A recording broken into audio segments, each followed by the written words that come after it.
Hello, Gamecock fans. I'm Spencer Ball. And I'm JP Barry. Welcome to Ball Don't Lie, SGTV's premier award-nominated live sports show. And JP and I will be giving you our weekly insight every Sunday. This week on the show, we're going over rivalry week in all its glory. And later, more football. We're talking about all the conference championship games coming up this weekend. Be sure to stick around for head-to-head pick'ems. And without further ado, welcome to Ball Don't Lie. Welcome to the Kennedy Greenhouse Studio. I'm Spencer Ball. And I'm JP Barry. When you get it all right, you can hear that, and it just flies out of Founders. An 18-year-old phenom, G.G. Jackson, has really turned his play up a notch. I'm almost 2 years older than G.G. Jackson. He's doing things I couldn't even dream of doing. They're the Golden Gamecocks. They're just so much fun to watch. What a historic year for them. This is Ball Don't Lie. The Gamecocks win their second straight game on the road against the Clemson Tigers to cap off a very special November, Spencer. I mean, this team, my goodness, what a performance they had on Saturday. I have the pleasure of being there. Second straight win in Death Valley, something they hadn't done since the early 2010s. A 9-win regular season, something they hadn't done since the early 2010s. Just what a great way to cap off a very special campaign. Absolutely, and it's already a historic season, and still, the Gamecocks don't quite know where they stand in the college football rankings that come out. But again, I think this rivalry game, it definitely is about more than just where you end up in the rankings. Beating Clemson, showing that this year, South Carolina is the premier university to play football at. I mean, that's what you get, bragging rights for the entire year. And, Shane Beamer's 2 for 2 in Death Valley again. Again, he's 0 for 2 at home, so going to want to improve that going forward. But again, going on the road at noon, taking down Clemson in their own house, and doing it with authority. I mean, the game-sealing interception from Demetrius Knight, I think about every fan wearing garnet and black was about to have a heart attack. But finally, that feeling of relief felt mighty good, didn't it? It was just a great game. I feel like it was a great coronation of Lenore Sellers. He played very, very well. That might be underselling it. I mean, I have it on the graphic here. That guy's Superman sometimes, dude. It is just crazy what he's able to do. I mean, you could see it in the stands how demoralizing it was to Clemson's fan base and their sideline. They would have him dead to rights in the backfield, and then he would just pop out like 5 yards away, like he had teleportation, squared away for a first down, 20 yards.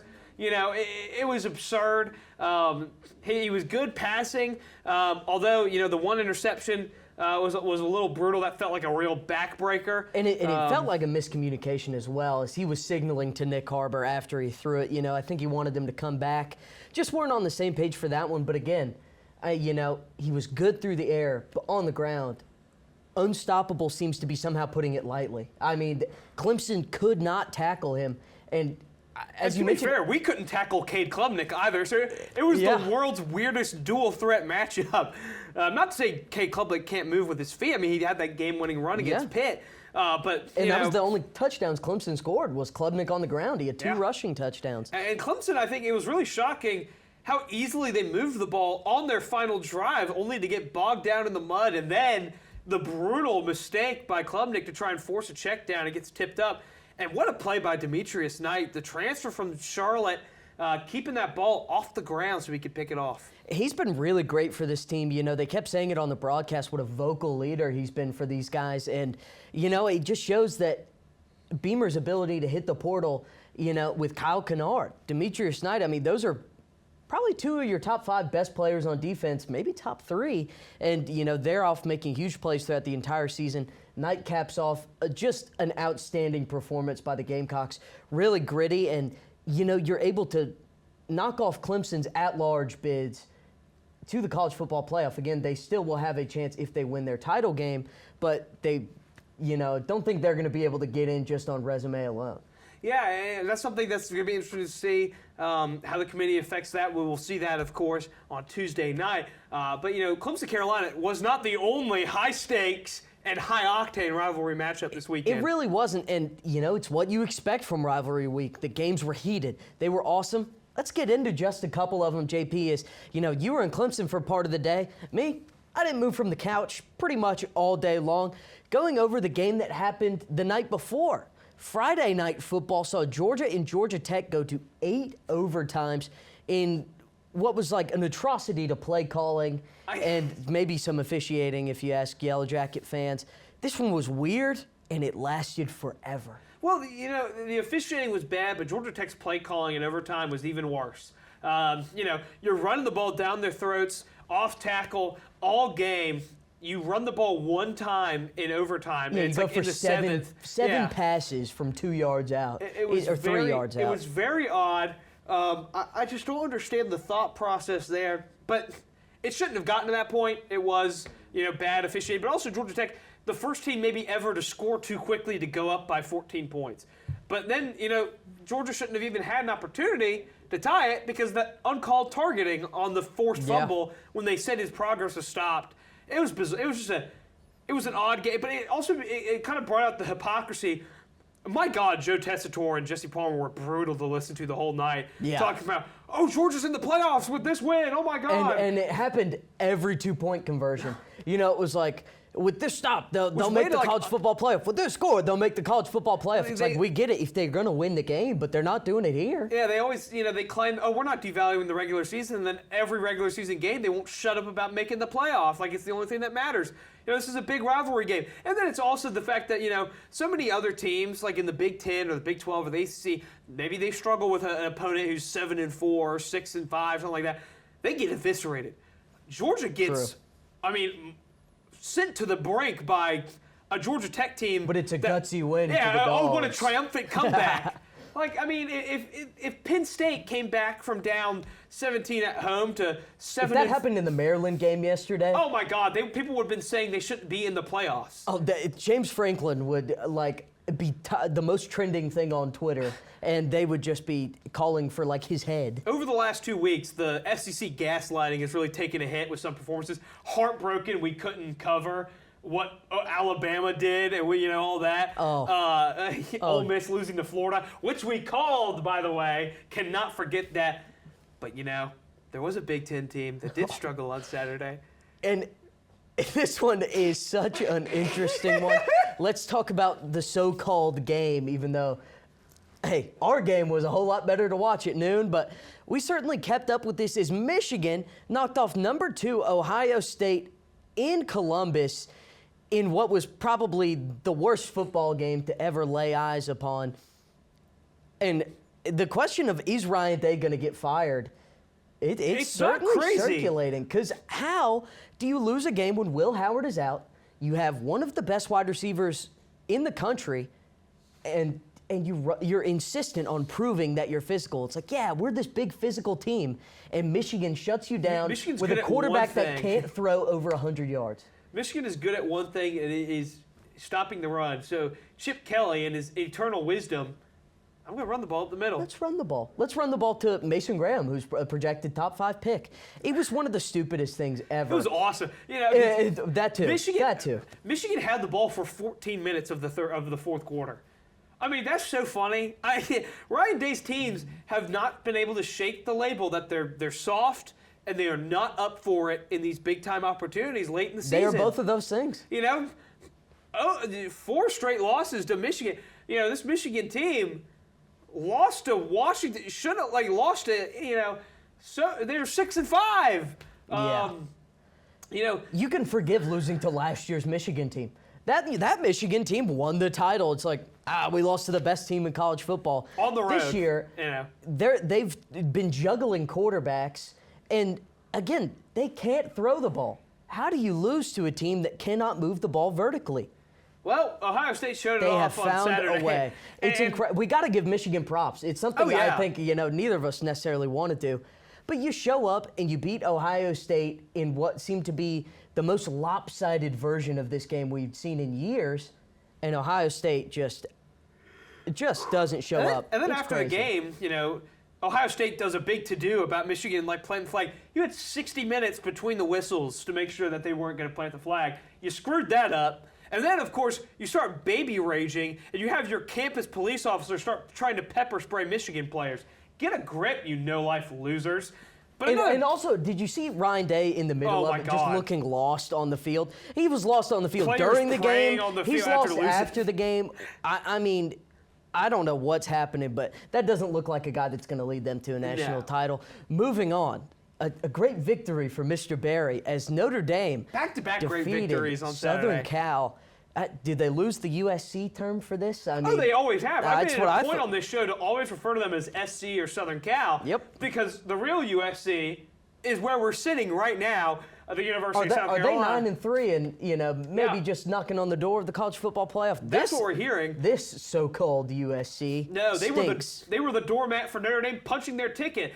And truly, Notre Dame does not play well in the Coliseum. It's the first time they scored over 30 points since 2000 there. It's the first they've scored the most points there since 1966 on Saturday.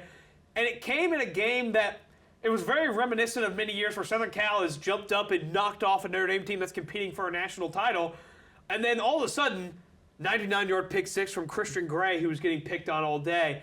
And then on the subsequent drive, a 100-yard pick six for Xavier Watts, and he's jawing the whole way down the sideline looking at Southern Cal. He's like, going like this while he's running, trying to stay in bounds. And Riley Leonard had a big day, but Jeremiah Love, I mean, my God, that hurdle. Yeah, I mean, the Notre Dame rushing attack is a force to be reckoned with. You've got a three-headed dragon with Love, Price, and Leonard. It's really tough to stop those guys. And then, they've got that excellent secondary to fall back on, even without Morrison back there. Xavier Watts proves, again, to be one of the best DBs in the country. And that's what you love to see in a rivalry game, your big players making big plays.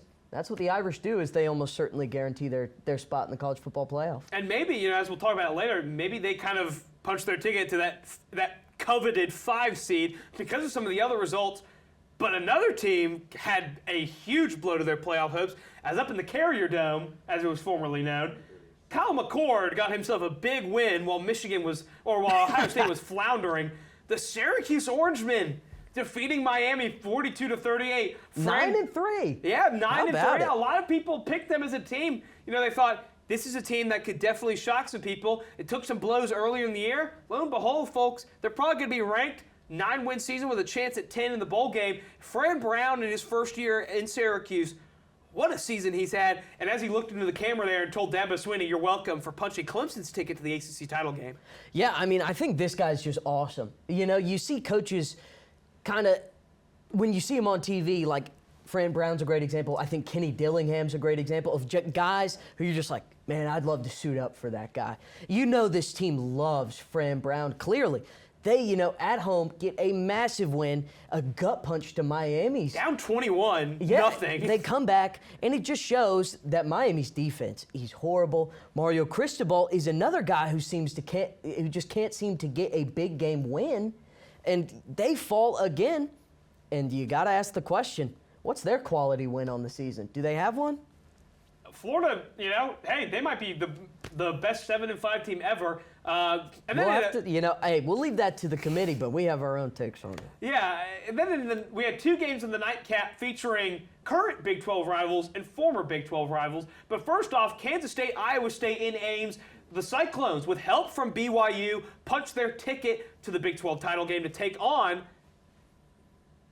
Them Sun Devils. Yeah, the Kenny Dillingham. But this one, it was Iowa State getting a nice win, 29-21. I mean, Iowa State, they are what they are. They play good defense and score just enough points to win. Kansas State just, a disappointing season for them as they fall to 8-4. This one, it was hard to watch. Yeah, and, for Kansas State, again, it's much harder on them because you feel like these were probably some of the favorites in the Big 12. I mean, they have seemingly an unstoppable running attack, but just didn't have enough in the tank. Iowa State, nobody's talking about it. Their first 10-win season ever. A really solid season after just a couple years ago. Matt Campbell seemed to be, about 5 years ago, the guy in coaching circles. It was like, give him the Ohio State job. Then it's like, well, fire him. He lost to, North Texas or something. It was something bad. Northern Illinois, Northern Iowa. Yeah, now they have a 10-win season, so a return to form for the Cyclones, their first in program history, So they've got a big game this weekend and a chance to make the college football playoff. But first, a rivalry renewed. Texas A&M squared off for the first time in 13 years.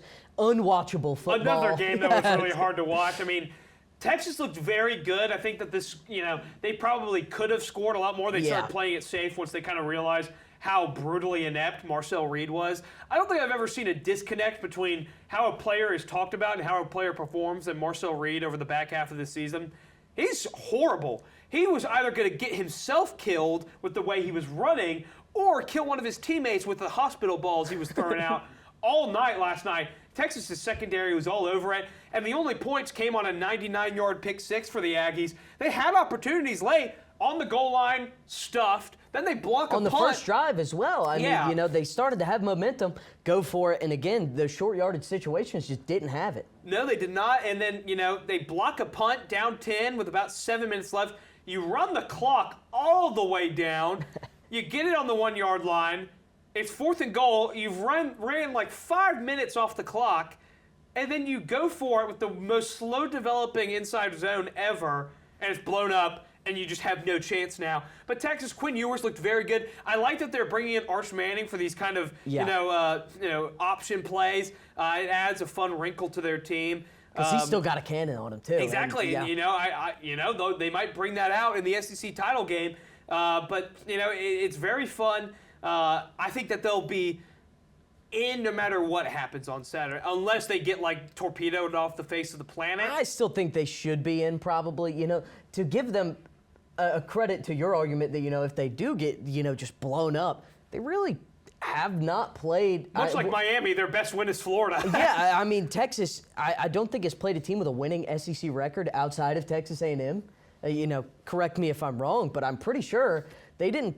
They really had kind of a cupcake SEC schedule in their first year in the conference, but they made pretty light work of it. Yeah, and that's all you can. That's all you can do.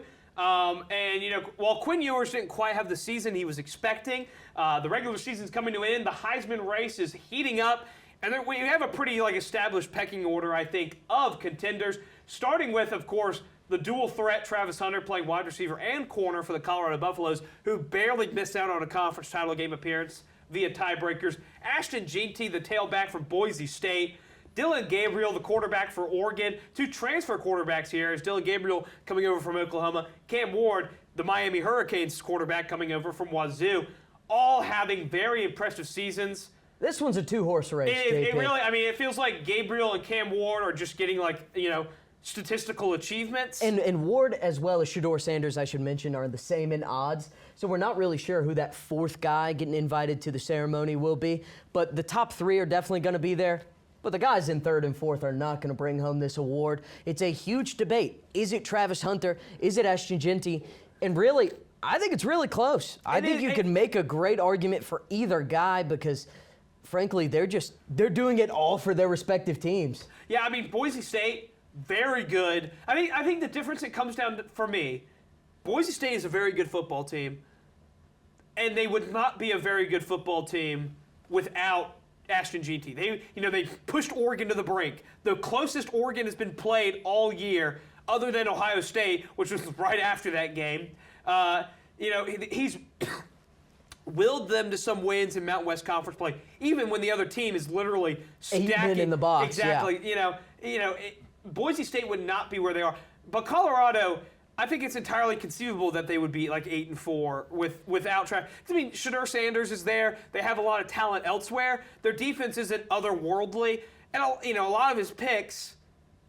What was Oklahoma State's quarter? They played the Big Oklahoma 12. State is horrible. Yes, there were some somehow Colorado by the metrics has an easier schedule than Boise State did. Boise State and out of conference play played Wazoo on the road, played Oregon on the road. They had Oregon State, a team that isn't they're not a bottom feeder in the Mountain West or like a FCS team. Yeah, you're playing a team that was in a power conference a year ago. And also to point out, in these blowouts, Ashton Jeanty does not play the full game. And Travis Hunter does, even when Colorado is up. Not that Colorado has been good enough to blow out as many teams, but even when they are up big, like against Oklahoma State. Oh, they're throwing in fade balls 45-0, which I get it. Not to discredit them. If he was my guy, I'd feed him the rock too. Let's go get him a Heisman. That's cool. Yeah, exactly. But Jeanty, I think, is especially the fact that he's one game away from the college football play. If he goes off in the Mountain West title game and they win against a very good UNLV team, I think it's his. Yeah, and You know, one thing I think we should recognize that is awesome, it's not going to a quarterback this year. Or Finally, an SEC school. Yeah, you know, there's a lot of diversity throughout the pack, which I think is really cool. But also, I mean, you've got a running back and then a wide receiver / cornerback in the Finals Four. I think either way, it's going to be really cool. I think both of these guys are deserving. So it's super hard to pick. Again, I think if Genty has a big week against UNLV, I'd give it to him as well because he's putting up Barry Sanders-esque numbers on less carries. They say, you know, he plays a longer season. He still has less volume if you look at the carries. I bet if you counted up the amount of time he's sat out, it adds up to that extra game or two that Barry Sanders didn't play in 1988. That's an incredibly good point, but we are going to move on. Let's take a quick look at the current college football playoff rankings before new ones come out on Tuesday, and a lot's happened since then. Yeah, it has. Of course, it's been a couple weeks. Sorry to cut you off. It's changed since we last talked about it. No, exactly, and this is what the bracket looked like on Tuesday night going into this most recent week, and we're going to see a lot of things different here. No more Miami. You're going to have SMU slotting into that at-large spot, or the conference auto bid spot most likely, as they were number 9 in the rankings. You know, Boise State's probably going to be the 3rd highest ranked conference champion. Ohio State's going to drop down. Ohio State's going to drop down. Georgia will move up to replace them. Notre Dame State, probably on the way up too. I think, Notre Dame will definitely, Penn State's going to move up. Indiana had a huge win against Purdue. Tennessee, I mean, they dealt with business against Vanderbilt. It didn't look as... They still don't move me, and again, got an easy schedule. I don't like this Tennessee team. They scored 35 points against a power conference team for the first time since September 7th. Good job, Tennessee. Georgia took, they had... But, and that's the thing, when I point out that hypocrisy, it's still a good thing that Georgia, of course, came back and won that game for them. They're not a bad team because they played in a close game. I'm just sick of people thinking playing in a close game means you're not a good team anymore. Arizona State, they dominated Arizona. They're poised. I think it'll be very interesting to see how the committee handles their ranking versus Boise State. Or if Boise State loses and it's either Tulane, Army, or UNLV, because the American Conference, especially after Army won against Texas San Antonio, outside looking in now, you're going to have Alabama, Ole Miss, South Carolina. They all won. It's incredibly hard because there's head-to-head advantages there, but there's strength of schedule stuff. It's really tough. It's tough to argue one way or the other, kind of how the committee's going to go. Again, we don't know. One thing I can promise you is we will be there next Sunday when the final rankings come out after these conference championship games, which we're going to talk about really soon, aren't we? Yeah, don't go anywhere. We've got a preview of all the conference championships after the break. And starting out with our big, recap of the conference championship games, preview, not recap. The American Conference Championship game is on Friday night, and we'll see Tulane take on one-loss Army. This one, looked a lot better before this past Saturday as Tulane did fall to Memphis, and a 9-3 team, but with a 7-1 conference record, they sneak in and take on Army, who's undefeated in the American. Yeah, their first year in the conference, the Black Knights. Hey, those Caissons go rolling along all the way to the conference title game. Of course, the one loss to Notre Dame. But, man, this Army team had to sneak it in. Well, it's their one loss, and they don't really have a win that's very impressive. True. They did get a nice win over Texas San Antonio on Saturday. But for Tulane, they were really getting momentum as that team that could overtake Boise State. Their only 2 losses were to Oklahoma and Kansas State. Brutal loss to Memphis. 2 fun teams here. Bryson Daly going up against a Tulane team with multiple rushers nearing 1,000 yards. So you're going to see a lot of offense, I think, in this one. Yeah, and Army's offense is really good, but their defense is still one of the top-ranked defenses in the country. I think it's going to be interesting to see how Tulane can run the ball against Army. We saw Notre Dame has been the only team all season to be able to move the ball on the ground against the Black Knights. I think that's the matchup to look out for. Absolutely. It should be a fun one. Then in the other Friday game, UNLV gets their rematch with Boise State in the Mountain West title game. This is one of the best early weekday games of the season so far. And for Boise State, of course, just a great season. I mean, 11-1, nearing the top 10 in the polls. It feels like a Boise State team of old, except it's a little bit different because their star players are running back. But for UNLV, they dealt with that controversy earlier in the season, didn't they, Spencer? They did. You know, they transitioned quarterbacks again. Matthew Sluka left the team. Their running back also left, seemingly for, NIL promises that didn't quite pan out. But they've kind of been better off without him. I mean, Malik Williams, the Campbell transfer, steps into quarterback for the Rebels. He's almost at 800 yards on the ground.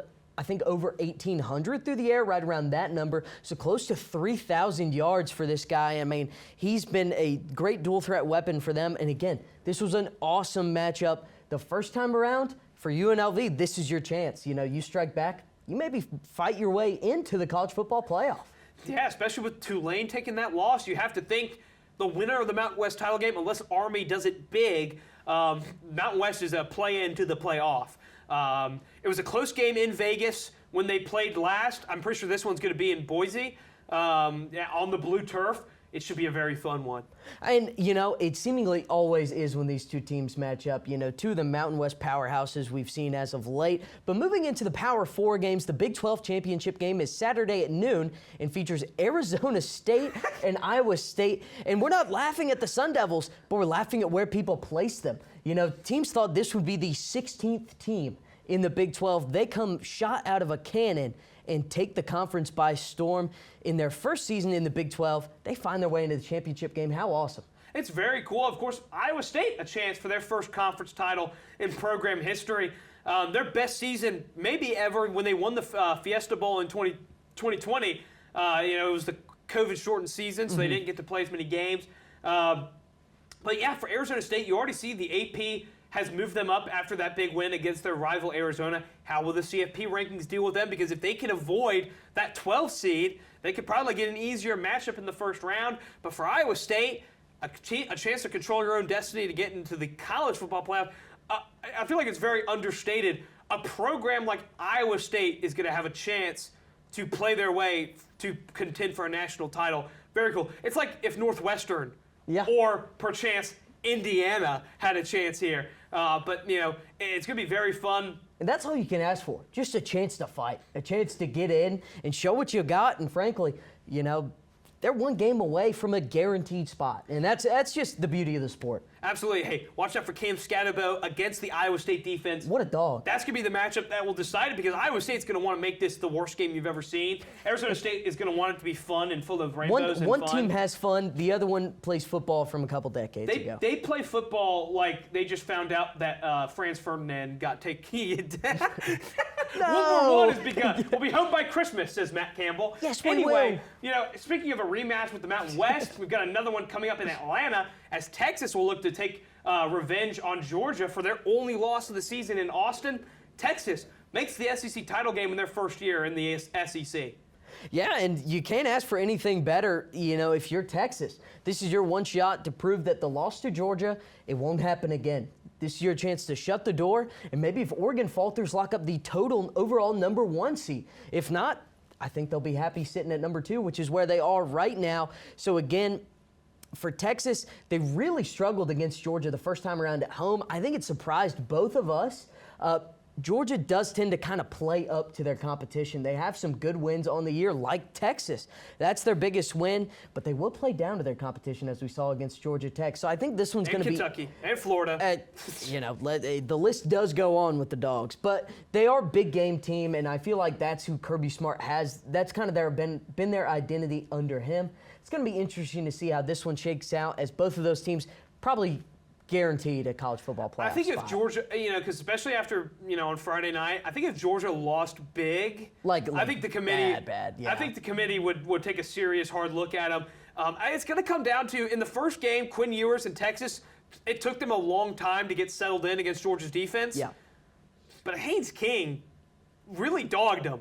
I mean, I feel like Georgia, since that game, they've been on divergent path. Georgia has played a lot worse week after week. Texas has been playing a lot better. Absolutely. They've gotten healthier. I think it'll be a fun one. Yeah, I think it will too, and it also brings up the question about Arch Manning. If Haynes King had such success with his legs, do they bring in Arch Manning, a quicker guy than Quinn Ewers? Both of them good athletes, but as many wrinkles as you can throw Georgia, I think it's the right thing to do because, frankly, they didn't handle Georgia Tech very well. Kind of got a little lucky to bring it to overtime in general, and lucky Georgia Tech didn't shut the door on them. But moving on, Clemson somehow has a shot to make the college football playoff as they take on SMU at 8 p.m. in Charlotte.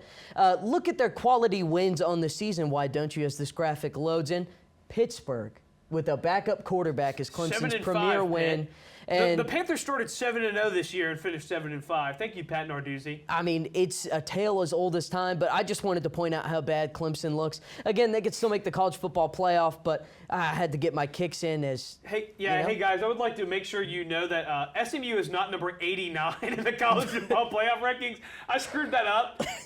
They're number 9 in last week's rankings. Did they go that far down? Did they have Kent State at like number 350? No, that's my bad team. But for SMU, I feel like people are taking undue shots at their schedule. They played 2 power conference teams in the non-conference, TCU and BYU, who was very good up until recently. And you know, it's not their fault that they didn't get to play Miami or Clemson in the regular season. They beat Louisville on the road. They took care of business all throughout conference play. I think it's patently insane that there's discussions that if SMU loses, that they could be out of the playoff. What I think the committee will do, I don't think they'll punish conference champions as much. And that's what everyone, kind of every game yesterday, if you will, like if you were listening to the broadcast, you can't fault these teams for making the conference championship games, really. I mean, if Clemson loses, they're not going to get in because they'd be a 4-loss team, but they weren't going to get in if they weren't in the conference championship game anyway, you know? So they have a shot. And again, not to poke fun at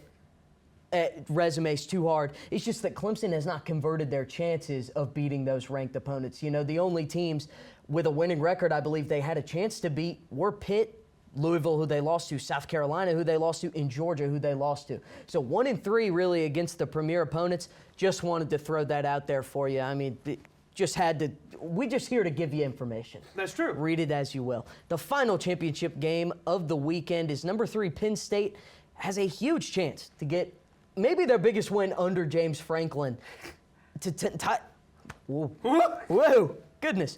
down the top-ranked Ducks as I almost just explode on stage, I guess. But as I settle down, this is a big one for James Franklin and company. I mean, this is a chance to flip the script. They have not gotten a win like this in a very long time. They beat Ohio State in 2016. I was going to say, how far back do you have to go? Before that, I mean, it's been a while. The 90s? You know, and this is a team that I think they match up well again. They're very good defensively, Penn State is. They can control the game at the line of scrimmage. Oregon has been in close games this year. You know, it's just going to come down to, and I fear to not be so critical, but can James Franklin get out of his own way? They make brutal errors that come back to coaching in all of these big-type games. Against Ohio State, do you remember the goal line? Is that where we're going? Exactly what I'm. They put an offensive lineman in motion 3 straight times. Ran the ball up the middle 3 straight times, then called the worst play-action pass you've ever seen on like the 2-yard line. On the goal line in the 4th quarter. I mean, they went up 10-0 against Ohio State, scored 3 points the rest of the way. You know, they desperately need something like this. And if they lose, then, I mean, depending on how they lose especially, they could find themselves in a treacherous spot in terms of where they're going to, who they'll play in the first round of the conference. If they get embarrassed, they should not be seated very high because they've not proven. And then they would go from looking like a lock to host to being on the road. Yeah, and frankly, not to say that Penn State deserve it, but they kind of do. You know, you haven't had that many convincing wins unless you consider like Maryland convincing. You know, you took care of Illinois. But is that what you want to hear? You competed with Ohio State, but frankly, I think Ohio State showed just how good they are this past Saturday.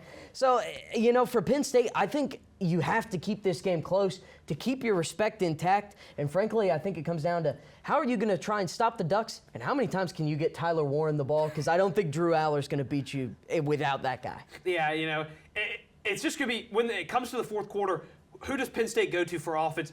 Can they sustain that? Can their defense score that many points for them? Well, that too. But that's all we've got for you today. We'll be right back after the break with this week's Pick'ems to wrap up this episode of Ball Don't Lie.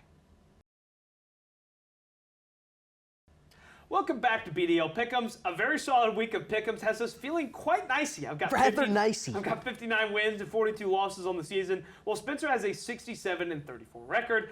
And now we're going to get through the games here to wrap up this show. Starting with the NFL, Sunday Night Football, it's the Niners going to Orchard Park to play the Bills. Spencer, who do you got? I don't know if you've seen the forecast in Buffalo. Heavy snow. They were, pleading for shovelers on Instagram.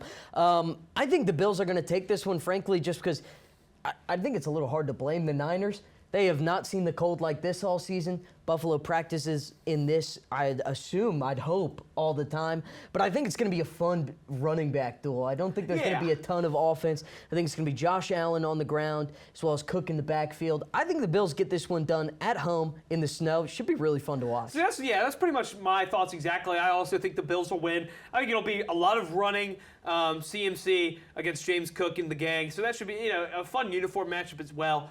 Now moving on to Monday Night Football with the Cleveland Browns going on the road to face the resurgent Denver Broncos. Some of these primetime games we cover are just stinkers. Yeah, this one sucks. This one is not going to be fun. I've got the Broncos winning it at home. Bo Nix has actually looked really good as of late. So I think he'll keep up his good form. And again, I just don't think the Browns are all that great. Yeah, I think the gunslinger Bo Nix continues to improve and he gets the win over Cleveland. Gunslinger Bo Nix, a phrase I never thought I'd hear. Moving on to college football, Tulane versus number 24 Army in the American Championship. I'm rolling with the Black Knights. What about you, JP? I am too. Their defense is very, very good. We saw what happened to Tulane when they fell behind against Memphis. They couldn't make it up. I think Army jumps on them early and gets a nice, solid win here in the American Conference title. I think this is going to be a quick game because both teams like to keep it on the ground. Lots of clock keeps moving, and I think Army's defense is just too much. But in I think a much more fun Friday night game, the Mountain West title, UNLV versus Boise State. Who you got, JP? I mean, hey, UNLV is a very good team. They've been fun to watch. It was a great game earlier. I think Ashton Jeanty makes a statement on Friday night in the cold, perhaps snowing on the blue turf, and he's going to thunder his way for his team to make it to the college football playoff. Give me the Broncos. And it felt like growing up, you wish there was a college football playoff.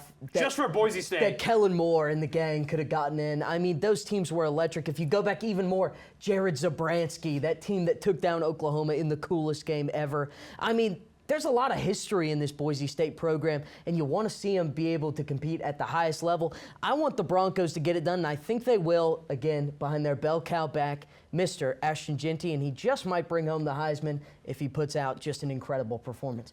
Moving on to the Big 12, it's Arizona State versus Iowa State. JP, in this one, who you got at noon? I think it's going to be a slugfest. I think Iowa State will make it the game they want it to be. But I think Cam Scatterbo and Arizona State gets enough explosive plays to put enough points on the board to surge themselves into the playoffs over Iowa State. I'm rocking with the Sun Devils, too. Nick Saban said on game day that Cam Scatterbo is his favorite player in college football. Nose to the grindstone, just a little dude who just runs through Built like people. A hamster. It's just awesome. I mean, he's got wheels, but he just doesn't go down. And I just think he's too cool to pick against. And they have one of the best freshman quarterbacks in the country. Sam Leavitt has been awesome for this team. I think the Sun Devils get it done and punch their ticket to the college football playoff. Moving on, the SEC title game, a rematch of earlier this year. It's the Dogs versus the Longhorns, JP. Frankly, Georgia just hasn't looked good in a while. I kind of think Texas smokes them, man. I mean, I kind of want Texas to smoke them. They started to establish a running game, which they struggled with at the start of the year after losing Jonathan Brooks to the NFL draft. Now they've got that. Arch Manning has a wrinkle with the option. Quinn Ewers healthy, looking very good, slinging the deep ball. I think Texas kind of punches Georgia in the mouth, and the Dogs just can't reciprocate. I'd really love to see it personally because I also agree. I think Georgia's been kind of just skating by as of late. And it feels like this is something they deserve. Not as a personal attack on Georgia, but it feels like this team hasn't been playing good enough to be the number 5 team in the nation. They play a Mike Bobo-led offense doesn't move me. I think Texas you give Sark another chance to scheme up a game plan against the Bulldog defense. I think they get it done, and I think they do it convincingly against Georgia. Moving on to the Big Ten title game, it's number 3 Penn State versus number 1 ranked Oregon. Again, this is one of our 2 night games. What do you think happens in this one? Well, I think this one's closer than maybe people expect it, at least through 3 quarters. Then it gets to the 4th quarter, and I could see Oregon pulling away. I could see Penn State making it close. I can't see a reality where Penn State wins. I think Oregon is going to get it done no matter what. Close to 13-0 season. and the #1 overall seed. Dylan Gabriel in that offense, it's just too multidimensional for Penn State to truly be able to stop it throughout the entire game. And we saw it against Ohio State. It was the running game of Oregon that really kind of punched the Buckeyes in the mouth. I'm not sure if it's going to have the same effect on Penn State, but I think Oregon's just going to have too much to handle. And again, the question that has plagued Penn State for like seemingly the last 5 or 6 years, do you have a quarterback that can lead you to this, this stage of a game, can lead you to a victory? Again, I don't think Drew Aller's that guy. I don't think he is good enough to lead them to it, not against Oregon's defense. And again, I'd love for him to prove me wrong and finally rise to the occasion, but he hasn't done it yet, and I don't think he will this Saturday. Moving on to the ACC title game, also at night, it's number 18 Clemson versus number 8 SMU. Again, scratching your head at how Clemson gets here, but again, they've got a chance. JP, do you think they can get it done? Dabo is undefeated since 2000. He lost to Georgia Tech in 2009. He hasn't lost in the ACC title game since. And, Clemson has kind of had a habit in the ACC of being that team that kind of puts down the dream seasons of other schools. And truthfully, I just don't know how SMU's defense can handle, don't laugh, Cade Klubnik and this offense. I think Phil Moffitt's going to have a big day after struggling to get it going against South Carolina. I just don't know if SMU's defense or I don't know if their offense is built to kind of go from playing the schedule they have. It's not their fault, but going from that to Clemson's defense is going to be tough, especially with that pass rush. I think Kevin Jennings is going to be under a lot of pressure, and I think he makes too many mistakes. I think Clemson wins and makes a lot of people annoyed. I could see it. That would annoy me greatly. But again, you laughed at you said don't laugh about Klubnik. He's really having a good year. You can't fault the guy. He's put up over 3,500 yards, I believe, total through the air and ground. It's been a really solid season for him. But I think SMU's able to get it done, but they have to go back and watch the South Carolina game. Jennings is going to have to play a lot like Sellers, I think. He's going to have to get on the move. Him and Brashard Smith are going to have to find a connection, and they're going to have to use a bunch of quick strikes to avoid the pressure that Clemson can bring. But one thing that SMU has done throughout the season, you mentioned, they don't have that strength of schedule, but they really took care of business when it matters. They beat a Louisville team that Clemson lost to. They, smacked Cal in the mouth yesterday in a game that a lot of people had circled as a trap for the Mustangs. They've been able to take care of business. I think they do it once more and prove that the dream is alive. Pony Express all the way to the college football playoffs. That's going to do it for this episode of Ball Don't Lie. Be sure to follow us on Instagram, X, and TikTok at SGTV at USC. To keep up with all of our content, be sure to also visit us online at sgtv@usc.com. For SGTV, I'm JP Barron. And I'm Spencer Ball from all of us here at SGTV. Have a great week, Carolina. Forever to thee. And you know who doesn't have to play in a conference championship game? All right.